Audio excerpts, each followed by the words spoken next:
न बनने से नुकसान क्या है? पहले साक्षी दृष्टा की परिभाषा समझे थे, फिर उसके बाद साक्षी दृष्टा का फायदा और अभी साक्षी न बनने से नुकसान क्या है वो समझेंगे।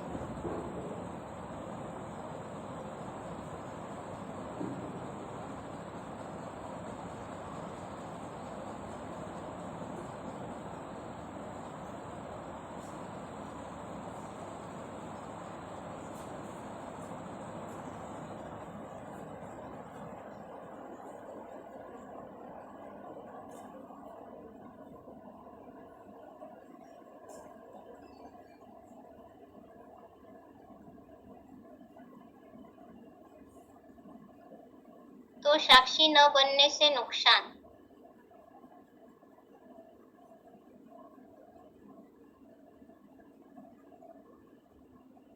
तो ये वीसीडी नंबर है 229, वीसीडी नंबर है 229।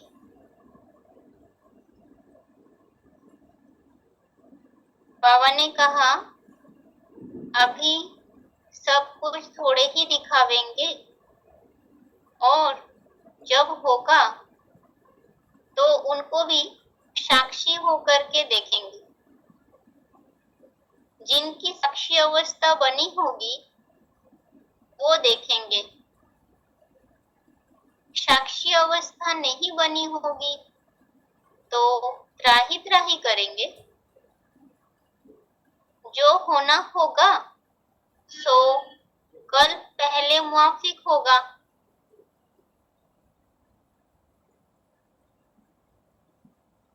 बाबा ने कहा है कि ड्रामा को देखने के लिए साक्षी होना आवश्यक है। तो बाबा ने कहा ऐसे साक्षी दृष्टा की स्थिति जिनकी बनी हुई होगी तो वो तो आगे बढ़ ही जाएंगे, उनकी अवस्था बनी हुई है तो वो ड्रामा को साक्षी होके देख सकेंगे। और जिनकी साक्षी अवस्था नहीं बनी होगी तो वो सब त्राही त्राही करेंगे और ड्रामा अनुसार कल पूर्व माफिक जो पहले हुआ था वो फिर से घटित होगा। तो इस बात को साक्षी होकर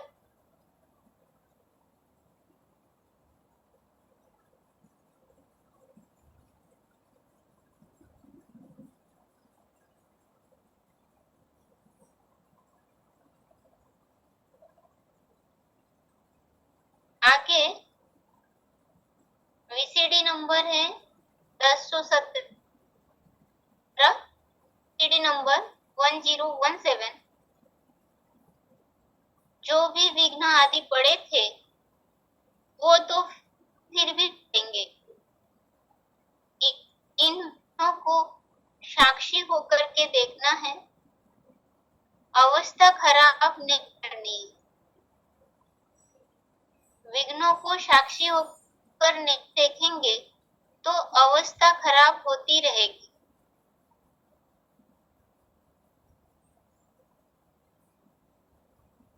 बाबा ने कहा कि जो पहले ही समझे है साक्षी होकर के ड्रामा को देखना है तो ड्रामा में तो विघ्न यानी पुरुषार्थी जीवन में जो भी विघ्न बाधाएं आती है तो उसे साक्षी होकर के देखना है। अगर आप साक्षी दृष्टा बन गए तो फिर उस विघ्न का असर अपने आत्मा के ऊपर नहीं पड़ेगा और जिसके कारण हमारी स्थिति जो है वो खराब भी नहीं होगी। विघ्न बाधाएं आती है ये हमें आगे बढ़ाने के लिए, परीक्षा होती है पुरुषार्थियों को चेकिंग करने के लिए कि कहाँ तक स्थिति बनी है। तो वैसे ये जो विघ्न बाधाएं हैं ये आएगी, हमें अपनी अवस्था को खराब नहीं करना।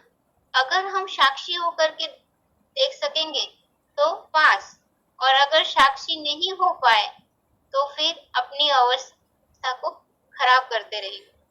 तो अपनी अवस्था बनाने की भी आधार की स्थिति है।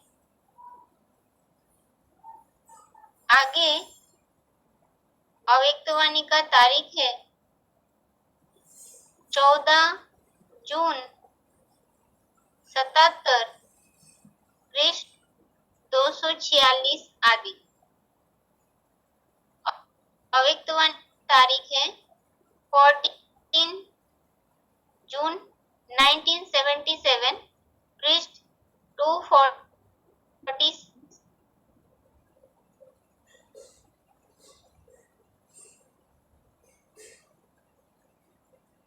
साक्षीपन के स्टेज पर न रहने के कारण अटेंशन में अलबेलापन,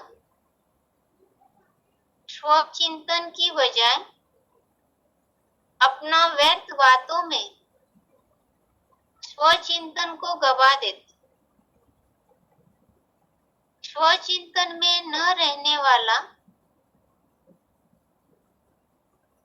साक्षी नहीं रह सकता। परचिंतन को समाप्त करने का आधार क्या है? अगर हर आत्मा के प्रति शुभ चिंतक होंगे तो परचिंतन कभी नहीं करेंगे। तो सदा शुभ चिंतन और शुभ चिंतक रहने से सदा साक्षी रहेंगे। फिर से साक्षीपन की स्टेज पर न रहने का कारण अटेंशन में अलबेलापन, स्वचिंतन की बजाय अपना व्यर्थ बातों में स्वचिंतन को गवा देते। स्वचिंतन में न रहने वाला साक्षी नहीं रह सकता। परचिंतन को समाप्त करने का आधार क्या है? अगर हर आत्मा के प्रति शुभ चिंतक होंगे तो परचिंतन कभी नहीं करेंगे। तो सदा शुभ चिंतन और शुभ चिंतक रहने से सदा साक्षी रहेंगे। तो बाबा ने इसमें बताया है कि हम सभी ब्राह्मण आत्माएं साक्षीपन के स्टेज में स्थित क्यों नहीं होते हैं। उसका कारण बताया बाबा ने कि अटेंशन में अलबेलापन,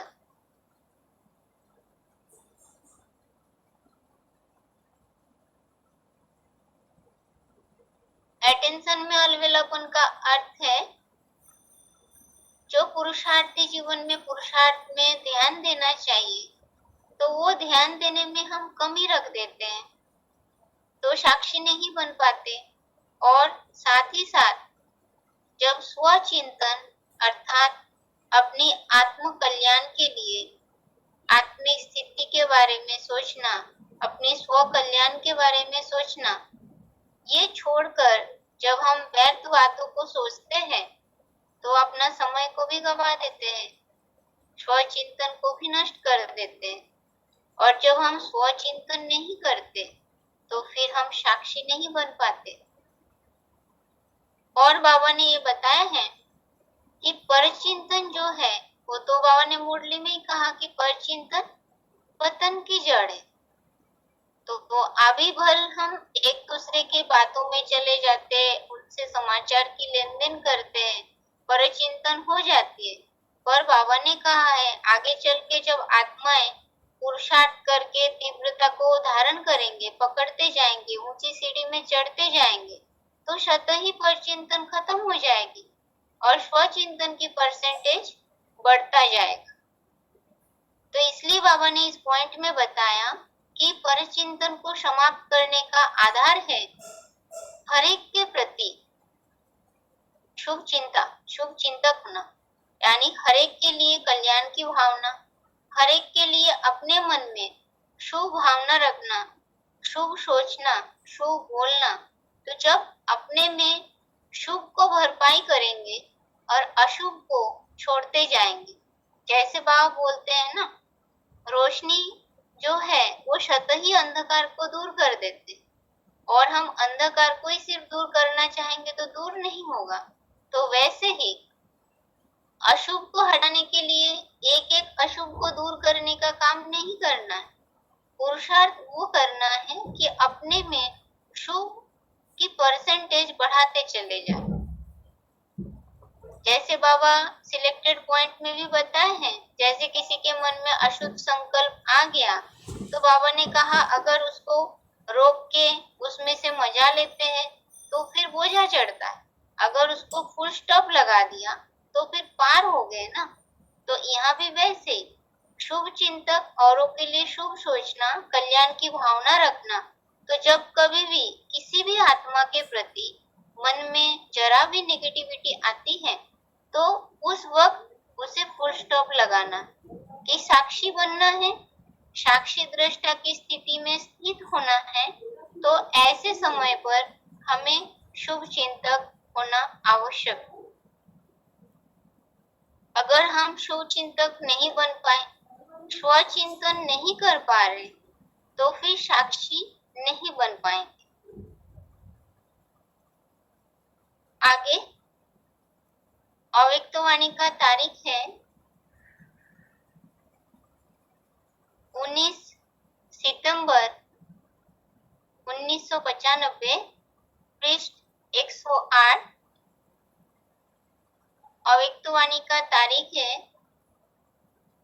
19 सितंबर 1995, पृष्ठ 108। साक्षीपन के सिंहासन पर अपने आप का निर्णय अच्छा होगा, सिंहासन के नीचे रहकर जज करते हो तो निर्णय अच्छा नहीं होता। साक्षी नहीं होते हैं तो दूसरे की बात, दूसरे की चलन वो ज्यादा सामने आती, अपनी नहीं आती। अगर साक्षी होकर देखेंगे तो अपनी भी नजर आएगी, दूसरे की भी नजर आएगी। फिर जजमेंट जो होगी वो यथार्थ होगी, नहीं तो यथार्थ नहीं होती। फिर से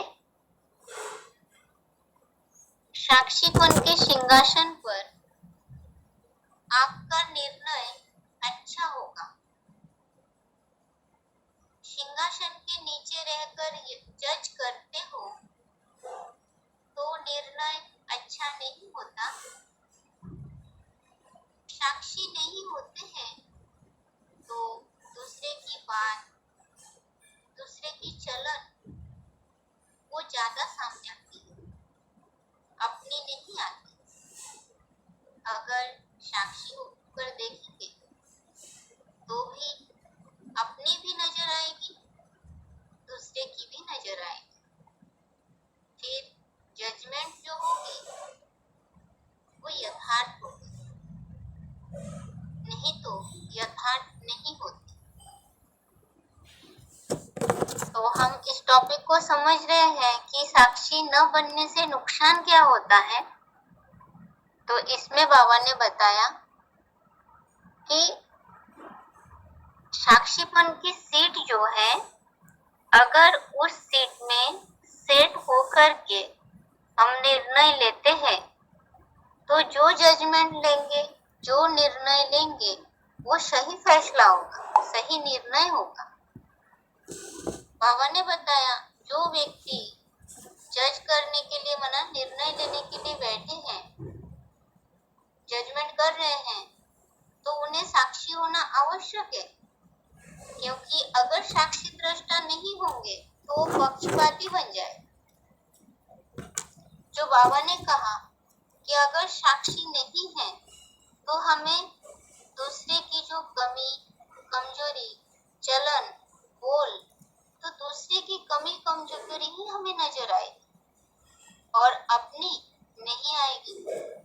और बाबा ने क्या कहा कि जैसे हम दूसरे के ऊपर अंगुली जब उठाते हैं कि आपकी चलन ऐसी है या आपने ऐसे किया, तो और जो बचे हुए सारी अंगुलियां हैं वो हमारी ओर इशारा करती है, एक अंगुली दूसरों की ओर और बचे हुए सारी अंगुली हमारी ओर, यानी कि कमी हमारे में भी है।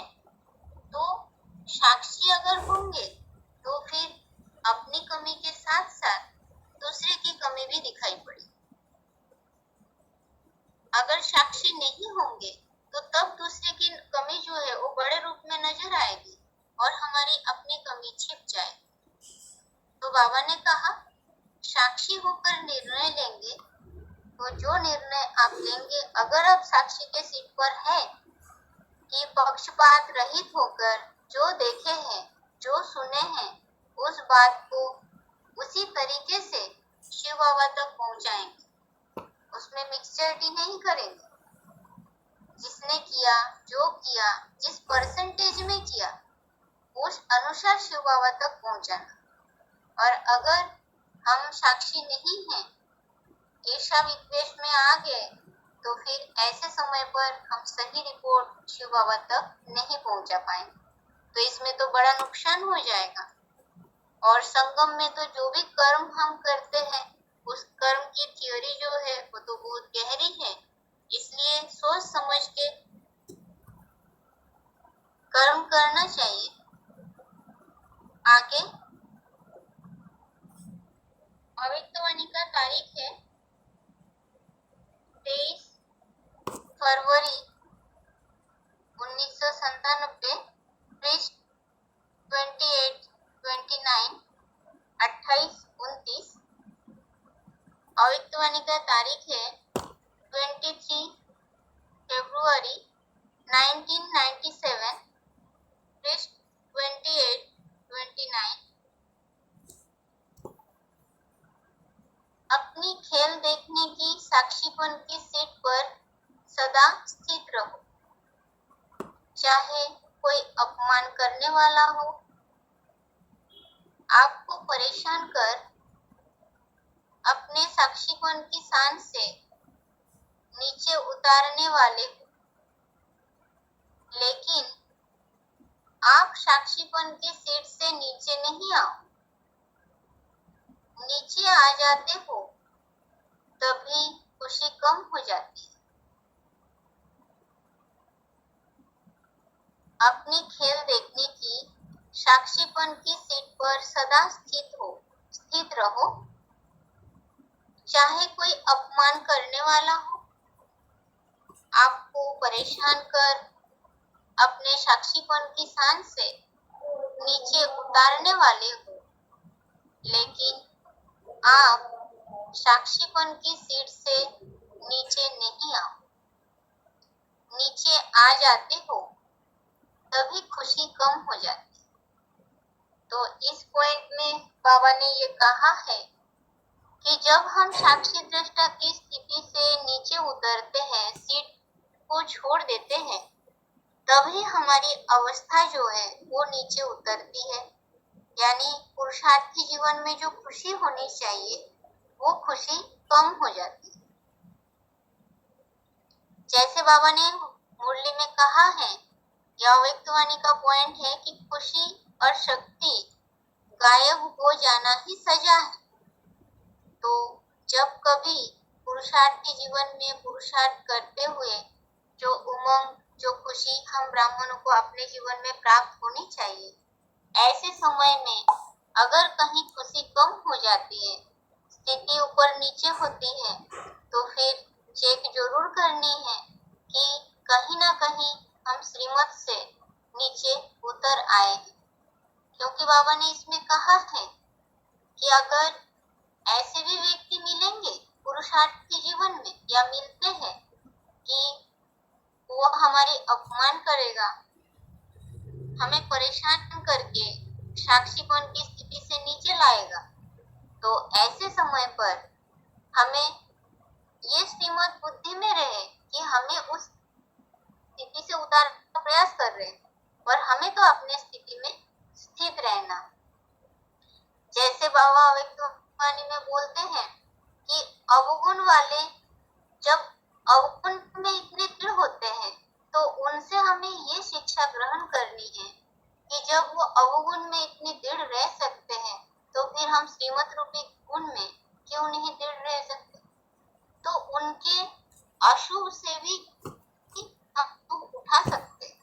जब वो व्यक्ति हम अपमान करता है, परेशान करता है, अपनी शान से नीचे लाता है, तो ऐसे समय पर उनसे ये शिक्षा हमें लेनी है कि जब वो परीक्षक के रूप में हमें अपनी स्थिति से नीचे उतार रहा है, तो ऐसे समय पर हम अपनी स्थिति में स्थित रहें, क्योंकि हम साक्षी नहीं बन पाएंगे, उस स्थिति से नीचे आ जाएंगे तो फिर हमारी खुशी कम हो जाए। तो ये समझे हैं कि साक्षी न बनने से नुकसान। तो पहला नुकसान ये समझे थे कि आगे चल के ड्रामा में वैरायटी परिस्थितियां आने वाली है, परीक्षाएं होगी, अगर हम साक्षी होंगे तो खुशी खुशी से पार हो जाएंगे और पूर्व कल्प में जो हुआ था, पूर्व कल्प माफी फिर से ठीक होगा। पर जो ड्रामा को साक्षी पर नहीं देख सकते, साक्षी दृष्टा की स्थिति को धारण नहीं किए हैं, तो वो सब हाय हाय करेंगे, यानी त्राही करेंगे। दूसरी बात ये समझे थे कि अगर साक्षी नहीं है, तो फिर हमारी अपनी पुरुषार्थी जीवन की जो अवस्था है वो खराब होती रहेगी, यानी ऊंची चाड़ी चढ़ने के बदले उतरती कला में जाते रहेंगे। और जो स्वचिंतन नहीं करते हैं, परचिंतन करते हैं, अटेंशन में अलवेले होते हैं, तो ऐसे आत्माएं साक्षी दृष्टा की स्टेज पर स्थित नहीं होती। और जब स्वचिंतन नहीं करेंगे तो परचिंतन ही करेंगे। पर बाबा ने कहा परचिंतन को समाप्त करने का आधार है स्वयं के अंदर शुभ चिंतक और शुभ चिंतन में सदा अपने को बिजी रखना है।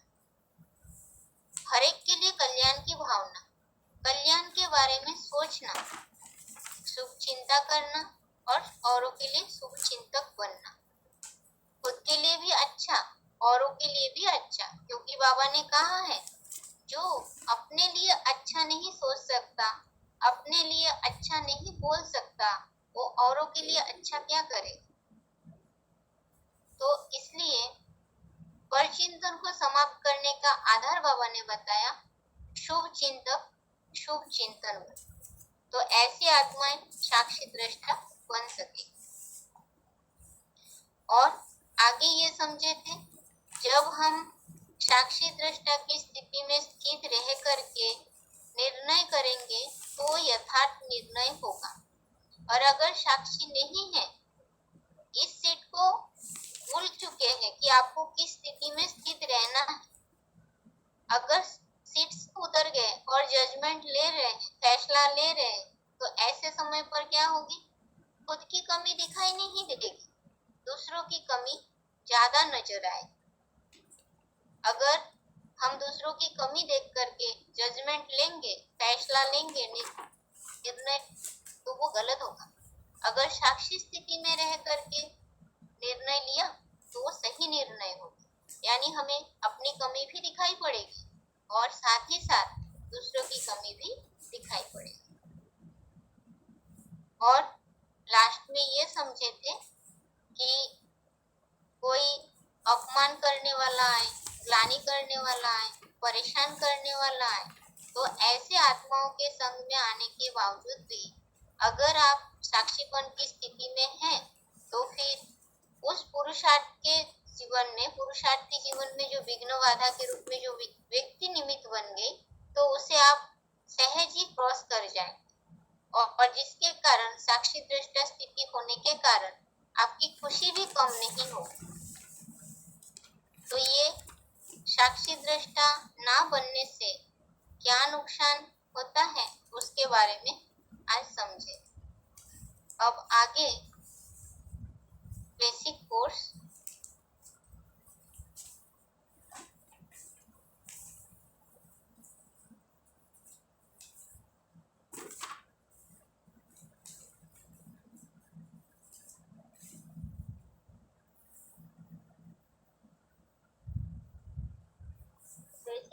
में जो सृष्टि चक्र के चित्र समझ रहे थे तो वो चित्र कंप्लीट हो गया। अभी सिर्फ श्लोक के आधार से थोड़ा सा देखते हैं। बाकी जनरली बेसिकली तौर पे जो समझानी देनी है, क्योंकि एडवांस कोर्स जब करेंगे तब तो उसे डिटेल में समझेंगे। अब इसको छोटे रूप में शॉर्ट में बताने के हिसाब से, जैसे हम सबसे पहले ये समझे थे कि ये सृष्टि चक्र जो है ये एक नाटक है जो पूर्व निश्चित है और हर कल्प के बाद ये वो पुनरावृत्ति होती है। तो ये नाटक जो है क्या है? ये प्रकृति और पुरुष के एक खेल है जो इस सृष्टि रूपी रंगमंच पर हम सभी आत्माएं जन्म मृत्यु के चक्र में आते जाते हैं और पाठ बजाते रहते हैं।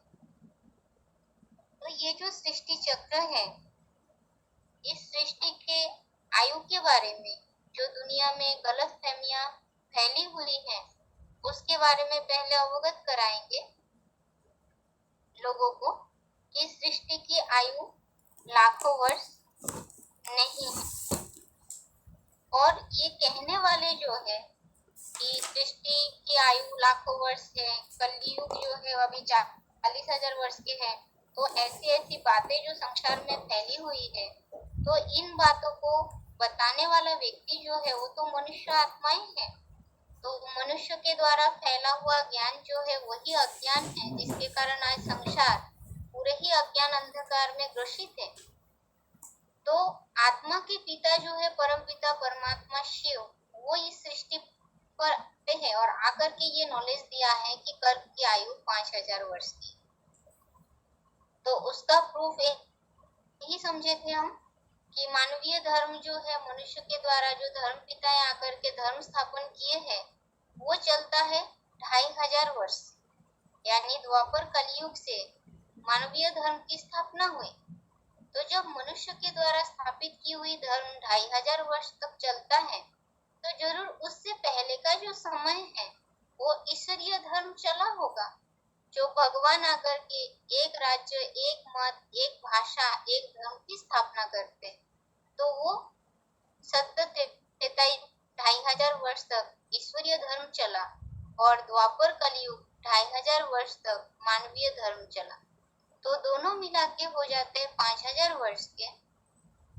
और साथ ही साथ ये भी प्रूफ मिलता है कि आज दुनिया में जो भी मूर्तियां मिल रही है तो वो इतनी घिसी हुई होती है। अगर कल्प लाखों वर्ष का है तो क्या उन मूर्तियों की कोई अस्तित्व तो रह जाती? आज 5,000 वर्ष का ड्रामा है, उसमें 2,500 वर्ष की मूर्तियां, 2,500 वर्ष के अंदर की चीजें, यानी 5,000 वर्ष के अंदर की चीजें मिल रही हैं। और अगर वो कल्प लाखों वर्ष की होती तो फिर पता नहीं मूर्तियों का हाल क्या हो जाता। दूसरी बात ये है कि क्राइस्ट के 3,000 वर्ष पहले भारत में स्वर्ग था कहा जाता है। तो क्राइस्ट आकर के 2,000 वर्ष हुए और उससे पहले 3,000 वर्ष पहले स्वर्ग था। तो अभी के 2,000 वर्ष और उससे पहले के 3,000 वर्ष, तो टोटल 5,000 वर्ष के ड्रामा है। और फिर ग्रीस, मेसोपोटामिया आदि स्थानों में जो खुदाइयां हुई है उनमें जो भी चीजें मिली है, पुराने चीजें, वो सभी 5,000 वर्ष के अंदर की ही है, पुरानी, उससे जास्ती पुरानी चीजें कुछ भी नहीं मिली। और प्रूफ ये भी है कि ये सृष्टि चक्र तो सुख और दुख के ही है, आधा सुख तो आधा दुख। जब दुख की दुनिया शुरू हुई तब मनुष्य ने दिन गिनना शुरू किया, भगवान को पुकारना शुरू किया और तब से ही संवत बनना शुरू हुई। तो जो भी संवत बने हुए हैं तो वो सब 2500 वर्ष पहले की है ना, 2500 वर्ष की ही है, उससे पहले की कोई संवत नहीं। क्योंकि 20 घंटे हैं तो उसमें 12 घंटे का दिन और 12 घंटे की रात, तो वैसे ही 2500 वर्ष के दिन और 2500 वर्ष के रात, जिसे ब्रह्मा के दिन और ब्रह्मा की रात कहा जाता है, टोटल मिला करके 5000 वर्ष की ही ड्रामा है। और ये भी कहा है कि 5000 वर्ष की जो ड्रामा, इसमें आज लोगों की संख्या इतनी जास्ती हो गई, गरीबी इतनी जास्ती बढ़ गई, और भी परिस्थितियां, परेशानियां और भी सब कुछ बढ़ता चला जा रहा है। अब कह देते हैं कि कलयुग जो है अभी बच्चा है। अब कलयुग की इस दुर्गति की अवस्था में पहुंचने के बावजूद भी अगर कहते हैं कि कलयुग अभी शैशव अवस्था में है, बच्चा है, अब फिर कलयुग बड़ा होगा तो फिर दुनिया का हाल और क्या होगा। तो बाबा ने ये कहा है कि कल्प की आयु अगर लाखों वर्ष होती तो फिर सृष्टि की पॉपुलेशन इतनी जास्ती हो जाती कि एक तिल चिटकने की भी जगह नहीं बचती। अब ब्रह्मवैवर्त पुराण में भी कहा गया है कि जो सृष्टि है वो 5000 वर्ष के है। अब प्रूफ तो ढेरों हैं जिससे ये साबित हो गई है कि 5000 वर्ष के ड्रामा ना ही कल्प लाखों वर्ष के है। तो इन बातों को बताने के बाद, माना कल्प की आयु की बात बताने के बाद, फिर सृष्टि चक्र के बारे में बता सकते हैं कि ये जो चक्र है सृष्टि का, तो ये पृथ्वी जो सृष्टि है इसमें हम सभी आत्माएं जन्म मृत्यु के चक्र में आते हैं और पाठ बजाते हैं, और वो पाठ बजाने के जो समय काल है उसे ही इसमें सूचित किया गया है।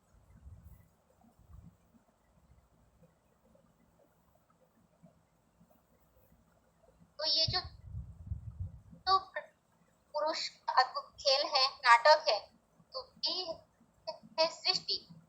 5000 वर्ष में हुबहू पुनरावृत्ति होता रहता है।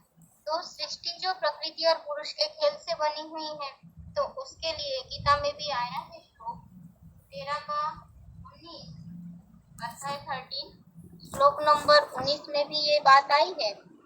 प्रकृतिम पुरुषम चैव विद्धि अनादि उभावपि विकारांश्च गुणांश्चैव विद्धि प्रकृति संभवा।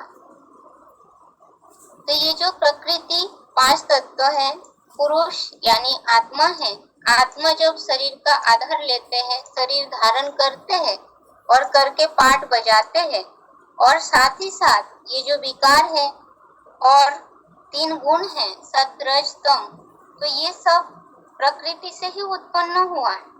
और साथ ही साथ ये बताया अध्याय 13 का श्लोक नंबर 21 में आया है, पुरुष प्रकृतिस्थो हि भुंक्ते प्रकृति जान गुणान कारणम गुण संगश्च सदसद्युन जन्मसु। तो इसमें ये बताया है कि आत्मा प्रकृति में स्थित ना जो शरीर है, शरीर का आधार लेते हैं, और साथ ही साथ जो 3 गुण है सत रज तम, उस गुणों को भोगते हैं और उस गुणों के प्रति आसक्त होने के कारण सत असत योनियों का आधार लेते, यानी जो हम बार बार जन्म मृत्यु के चक्र में आते हैं उसका कारण यही है। तो ये सृष्टि जो है प्रकृति पुरुष के खेल है।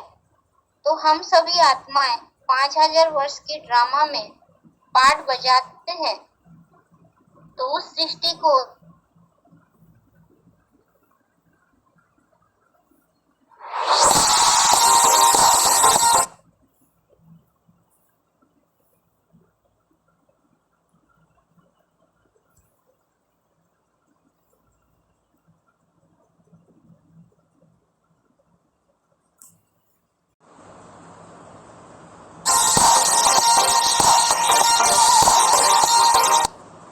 सतयुग, त्रेता, द्वापर और कलियुग। तो इसमें 2 भुज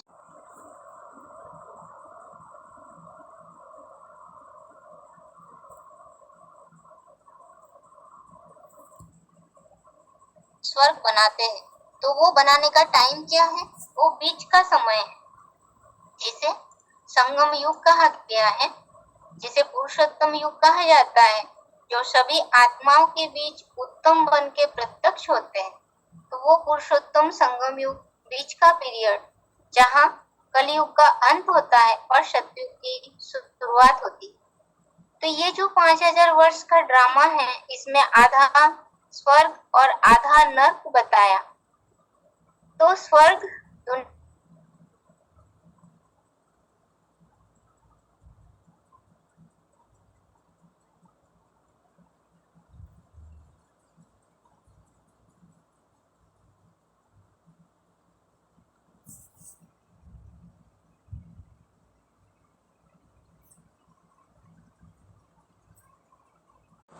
मनुष्य आत्माएं दैवी गुण को धारण कर लिया, देवताएं बन गए, तो वो हो गया स्वर्ग, स्वस्थिति में गए। और नर्क, जब देवताओं की स्वस्थिति घट जाती है, देहभान में आने लगते हैं, नर जो कुछ भी करता है देहभान में रहकर, तो वो हो गया नर्क। तो ये स्वर्ग कोई ऊपर या नर्क कोई नीचे, ऐसा नहीं है।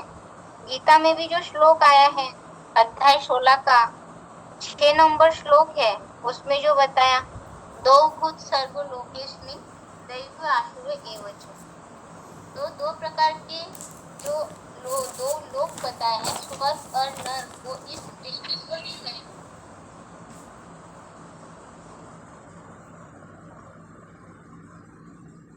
जब स्वर्ग और नर्क इस दृष्टि पर दोनों हैं, तो ये मनुष्य आत्माएं जब परिवर्तित होते हैं तो वो स्वर्गवासी बनते हैं, और जब बिगड़ जाते हैं यानी अवगुणों को ग्रहण कर लेते हैं, तो वो नरक के वासी बन जाते हैं।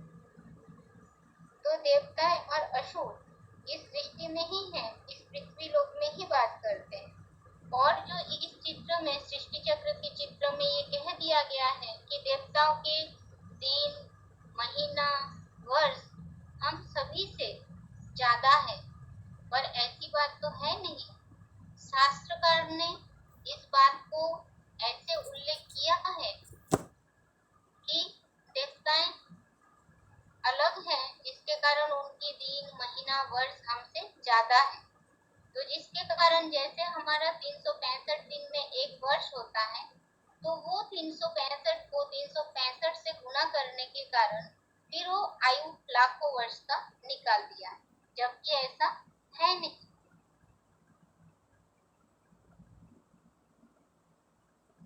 अब आगे ये जो 4 युग बताया है, सतयुग, त्रेता, द्वापर और कली, तो इसमें ये जो सतयुग, त्रेता जो स्वर्ग बताया, द्वापर और कलयुग जो नर्क बताया, तो इसमें सत्य त्रेता युग रूपी स्वर्ग को ही कहा जाता है ब्रह्मा का दिन, और द्वापर कलयुग रूपी नर्क जो है उसे कहा जाता है ब्रह्मा की रात। अब सत्य त्रेता में ब्रह्मा तो हो ही नहीं सकता, ये बात ज्ञान के आधार से हम समझते हैं कि ब्रह्मा उसे कहते हैं जिसमें शुद्ध बाप की प्रवेशता होती। अब हर युग की शूटिंग हो रही है, जो हम पहले समझे थे कि 4 युगों की शूटिंग हम 100 वर्ष के संगम में करते हैं, और हर युग की शूटिंग की अवस्थाएं 4 अवस्थाओं से प्रसारित होते हैं। तो उसमें जब शतप्रधान शत सामान्य अवस्था होती है, उसे कहा जाता है ब्रह्मा का दिन, और शत सामान्य रजो प्रधान, रजो और तमो प्रधान अवस्था जो है उसे कहा जाता है ब्रह्मा की रात। तो ये जो दिन और रात के उल्लेख, जैसे 24 घंटे में दिन और रात 12 घंटे का 12 घंटे का होता है, तो वैसे ही ये ब्रह्मा के दिन और ब्रह्मा के रात, इसके लिए गीता में जो श्लोक है, श्लोक तो इस प्रकार मिलेगा, श्लोक अध्याय 8 का श्लोक नंबर 17, जो गीता का किताब है, दुनियावी लोग जो श्लोक पढ़ते हैं गीता में, तो श्लोक इस तरह के हैं कि सहस्त्र युग पर्यंतम अहर्यत ब्रह्मणो विदु रात्रिम युग सहस्त्रांतम तेह रात्रो विदो जन। पर ये सहस्त्र युग का उल्लेख किया, पर कितने सहस्त्र है उसका उल्लेख तो है नहीं गीता, तो इसलिए गीता में दिया हुआ है 3 सहस्रार्ध वर्षाणाम, सहस्त्र युग पर्यंतम, ये तो मनुष्य ने कहा है सहस्त्र युग, और ये दिन ब्रह्मा के दिन सहस्त्र युग बताया और उतने का ही रात बताया, पर सहस्त्र युग तो है नहीं।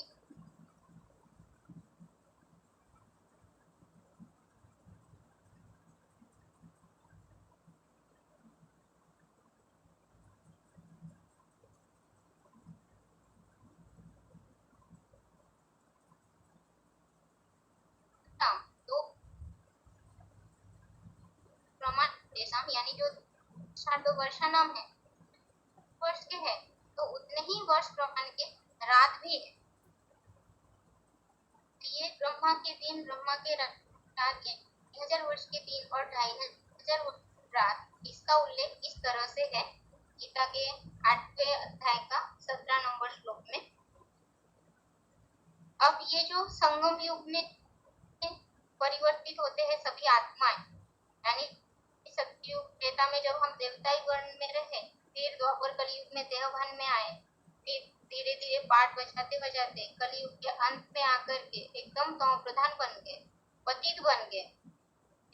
तो जब पतित बन गए, देवता से मनुष्य, मनुष्य से राक्षस, असुर जैसे बर्ताव करने लगे, फिर उन आत्माओं को पावन देवता बनाने का जो कर्तव्य है वो इस संगम में ही परमात्मा बाबा करके करते हैं। तो यहाँ ही कल्प का अंत है और फिर नए कल्प की शुरुआत होती है। तो ये जो कल्प है, 5 के जो ड्रामा है, 4 युग है, वो मिलके एक कल्प बन गया, और वो कल्प हर कल्प मतलब 5000 वर्ष बाद रिपीट होता ही रहता है। तो ये जो कल्प है, तो कल्प के अंत जब पूरे सृष्टि का विनाश यानी प्रलय, तो पृथ्वी शिव बाबा जो कार्य करते हैं और जब नई सृष्टि की शुरुआत करनी होती है उस समय भी प्राणियों को सृष्टि में छोड़ते हैं, तो उसका भी उल्लेख गीता में आया है। 9वां अध्याय, अध्याय 9 श्लोक नंबर 7।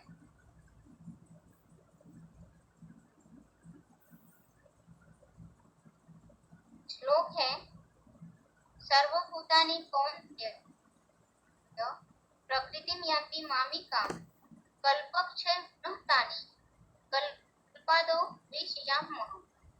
तो कल्पक्षय पुनस्तानि कल्पादौ विसृजाम्यहम्, इसमें बताया है जब कल्प का अंत होता है तो सब फिर उस शिव बाप में समा जाते हैं, और फिर साकार में जब कर्तव्य करते हैं तो उस बाप में समा जाते हैं, और फिर जब सृष्टि पुनः निर्माण करने का समय होता है तो फिर उसे सृष्टि सृजन के छोड़ देते हैं। तो इस गीता में कल्पादो और कल्पक्षय, कल्प की अंत और कल्प की शुरुआत, इसका उल्लेख आया है। और इसी समय पर जब आदि और अंत की बात आई तो इस घड़ी यानी पुरुषोत्तम संगम में जब परमात्मा बाप से ईश्वरीय ज्ञान और सहज राजयोग की शिक्षा हम ग्रहण करते हैं, तो तभी हम मनुष्य से देवता बनते हैं। यानी जैसे 3 गुण हैं, सत्व, रजोगुण और तमोगुण, जब तमो प्रधानता हमारे में छा जाती है तभी हम असुर बन जाते हैं। तो उस तमोगुण से सत्वगुण को ओर जाना यानी उल्टी सीढ़ी की चाड़ी चढ़ना, तो उस उल्टी सीढ़ी की चाड़ी चढ़ने की पुरुषार्थी जीवन में जब तो हम करके ऊपर चढ़ते हैं तो उस चाड़ी के लिए भी गीता में आए हैं। अध्याय 9 का श्लोक नंबर 10, उसमें है अध्याय 9 श्लोक नंबर 10, मया अध्यक्षेन प्रकृति श्रूयते सचराचरम् हेतुनानेन कौन्तेय जगत विपरिवर्तते।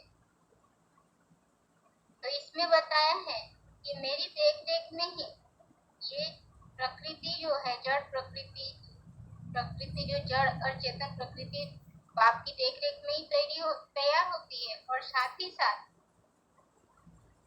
ये जो सृष्टि है जो नीचे गिर चुकी होती है, फिर वो ऊपर उल्टी सीढ़ी की चाड़ी चढ़ते हैं, यानी पुरुषार्थ करते हैं आत्माएं। जब अपने में ज्ञान और योग की ताकत भरते हैं तो उसके आधार से फिर जगत में परिवर्तन आता है। तो हम तो 84 जन्म लिए हैं, जो सृष्टि चक्र के चित्र में हम समझे थे कि सत्ययुग में 8 जन्म, त्रेता में 12 जन्म, द्वापर में 21 जन्म और कलयुग में 42 जन्म। तो ऐसे जन्म लेते लेते और संगम के तो टोटल 84 जन्म है। तो 84 जन्म लेने के कारण हम सत्ययुग से लेके कलयुग के अंत तक ऐसे जन्म लेते लेते सीढ़ी उतरते चले आए। अब नीचे से ही फिर सीढ़ी चढ़ते हुए ऊपर तक पहुंचनी है, उल्टी सीढ़ी की चाड़ी। तो उसके लिए भी जो हम असुर बन गए, तो असुर को फिर देवता बनना है, भोगी से फिर योगी बनना है। तो उसके लिए खुद को आत्मिक स्थिति में स्थित करके फिर उस अभोक्ता सदाशिव बाबा को जब याद करेंगे, आदम को पहचानेंगे, पहचान कर याद करेंगे, तो तभी हम विपरीत दिशा में ऊपर चढ़ पाते। तो वो कार्य ये भी इस संगम में ही होती है, जो पुरुषोत्तम संगम में विपरीत गति यानी जगत विपरिवर्तित होती है, परिवर्तित होता है, यानी पुराने कल्प का अंत हो जाता है और नए कल्प की शुरुआत होती है। अब ये जो 4 युगों की शूटिंग बताया था कि सतयुग, त्रेता, द्वापर और कलयुग। सतयुग त्रेता में तो समझे ही है कि एक राज्य, एक भाषा, एक मत, एक धर्म, कोई प्रकार के दुख और अशांति का नामो निशान नहीं रहा, क्योंकि वहाँ ईश्वरीय धर्म चला। ईश्वर के स्थापित की हुई मत के आधार से सब देवी देवताएं रहे, स्वस्थिति में रहे, देहभान में नहीं आए। अब इस सत्व गुण प्रधान होता है वहाँ। और फिर द्वापर युग जो दिखाया है, जहाँ से दूसरे धर्म पिताएं आने लगे, क्योंकि बाप के द्वारा स्थापित की हुई धर्म तो सिर्फ सतयुग और त्रेता 2500 वर्ष तक ही चला। अब द्वापर युग शुरू हुआ, मनुष्य आत्माएं जो सत्य त्रेता में देवताएं थे, वो फिर देहभान में आने लगे और फिर दुख अशांति का निर्माण, दुख अशांति प्राप्त हुआ शुरू हुआ। जब दुखों की प्राप्ति हुई, तब से फिर ईश्वर की आराधना करना शुरू करते, भगवान को पुकारने लगते। पर पुकारते तो है, पर उस वक्त भगवान स्वयं इस सृष्टि पर नहीं आते।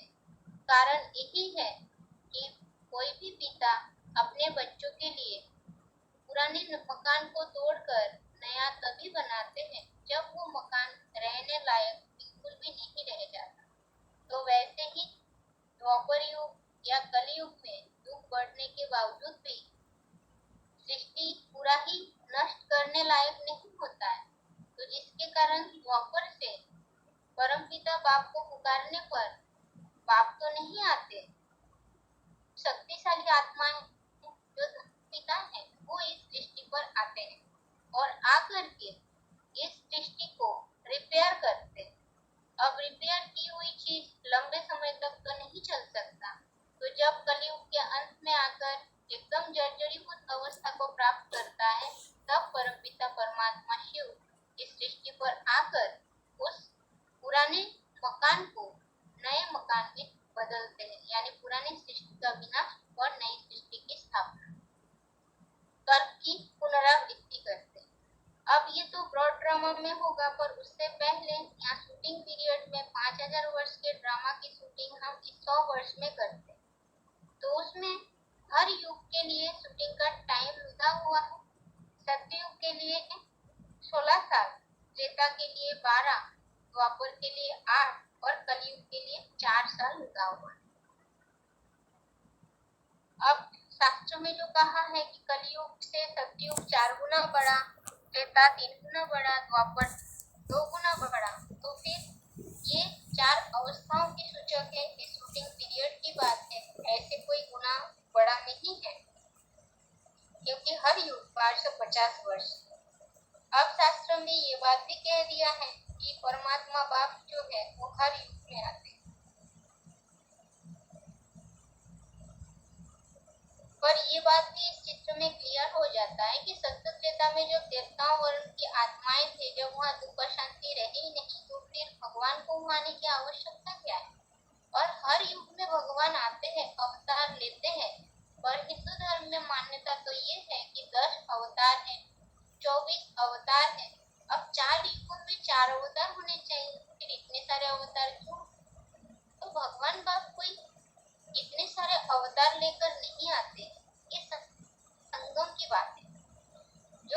है कि परित्राणाय साधूनां, तो इस श्लोक में जो बताया कि संभवामि युगे युगे, तो इस युगे युगे को हर युग अर्थ उठा लिया गया, गलत अर्थ उठाया गया, क्योंकि सत्य त्रेता में दुख नहीं मिला तो वहाँ कोई भगवान को पुकारे भी नहीं, जो भगवान को आने की आवश्यकता हो।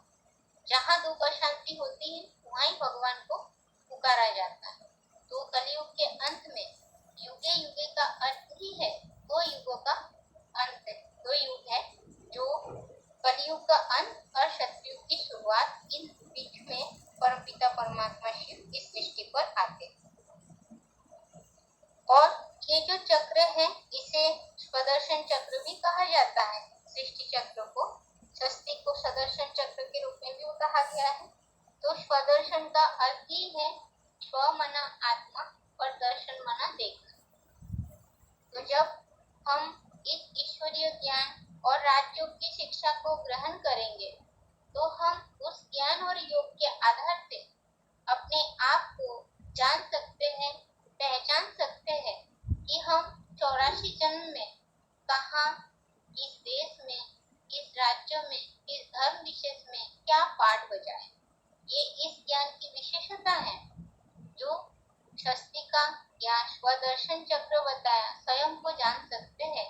सिर्फ स्वयं को ही नहीं, संगी साथी जो भी हमारे साथ पाठ बजाने वाले हैं उन सभी को भी हम जान सकते हैं।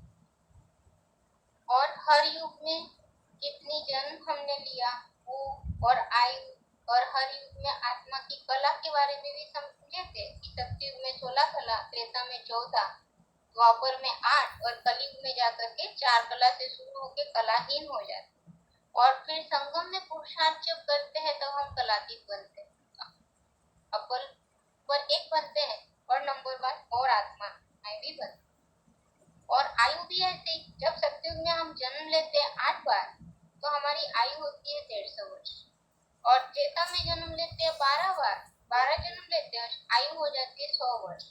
जब जन्म की संख्या बढ़ती है तो शरीर की उम्र जो है वो घटती है। जैसे द्वापर में 21 जन्म लिया तो एवरेज आयु 60 वर्ष की हो जाती है, और कलयुग में सबसे जास्ती जन्म 42 जन्म, तो एवरेज आयु लगभग 30 वर्ष के रह जाते। यानी आत्मा रूपी बीज को जब बार बार बोया गया, बार बार जन्म मृत्यु के चक्र में आता गया, तो फिर क्षत ही वो कमजोर होने लगते, और फिर उस पुरुषोत्तम संगम में पाप आकर फिर उन आत्माओं को ऊपर चढ़ाते हैं, और ज्ञान और योग के द्वारा वो आत्माएं फिर से नई सृष्टि में पहुंच जाती है, पुरुषार्थ कर। तो ये सृष्टि चक्र का चित्र हो गया है। आज के लिए यहाँ तक ही। ओम शांति।